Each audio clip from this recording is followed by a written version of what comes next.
წლის 26 მაისს ხელისუფლებამ სასტიკი ანგარიშტორება მოუწყო მშვიდობიან მომიტინგეებს. დაარბია აქცია და ფიზიკურად გაუსწორდა განსხვავებული აზრის მქონე ადამიანებს. უფლებადამცველები მომხდარს ვაფასებთ, როგორც სასტიკ სადამსჯელო, უკანონო ღონისძიებას საკუთარი მოქალაქეების მიმართ, ვინც არ უჭერს მხარს ძალადობრივ რეჟიმს.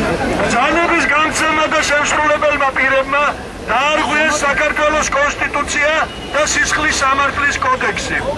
აქციის მონაწილეთა დასლის სამართლებრივი საფუძვლის არსებობის შემთხვევაშიც კი არ არსებობს არგუმენტი, რომლითაც გამართლებული იქნებოდა მშვიდობიანი მომიტინგეების დაკავებისა და მათთვის ხელმორკილების დადების შემდეგ ფიზიკური ძალადობის განხორციელება, მათ შორის პოლიციის სამმართველოში.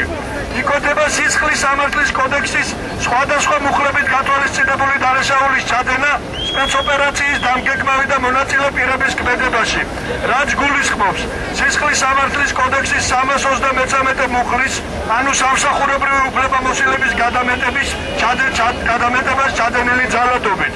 სისხლის სამართლის 153 მუხლის დარღვევას, რაც გულისხმობს თავისუფლების უკანონო აღკვეთას სიცოცხლისათვის და ჯანმრთელობისათვის საშიში ძალადობით, რამაც გამოიწვია მძიმე შედეგი. სისხლის სამართლის კოდექსის 154 პრიმის დამამცირებელი და არაადამიანური მოპყრობა ჯგუფურად ადამიანთა თანასწორუფლებიანობის დარღვევით პოლიტიკური შეხედულების გამო.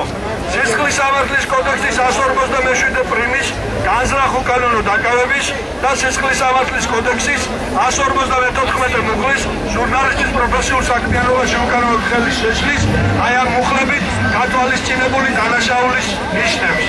ჩვენ უფლებადამცველები გმობთ ხელისუფლების ძალადობას საკუთარი მოქალაქეების მიმართ და მოვითხოვთ შეაჩეროთ მასობრივი რეპრესიები და ანგარიშტორებები უკანონო დაპატიმრებები უდანაშაულო ადამიანების მიმართ.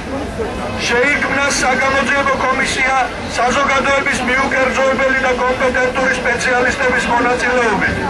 ობიექტური გამოძიების შედეგად დაისაჯოს ყველა პირი, ვინც გასცა 26 მაისს უკანონო ბრძანება და ვინც ჩაიდინა დანაშაული.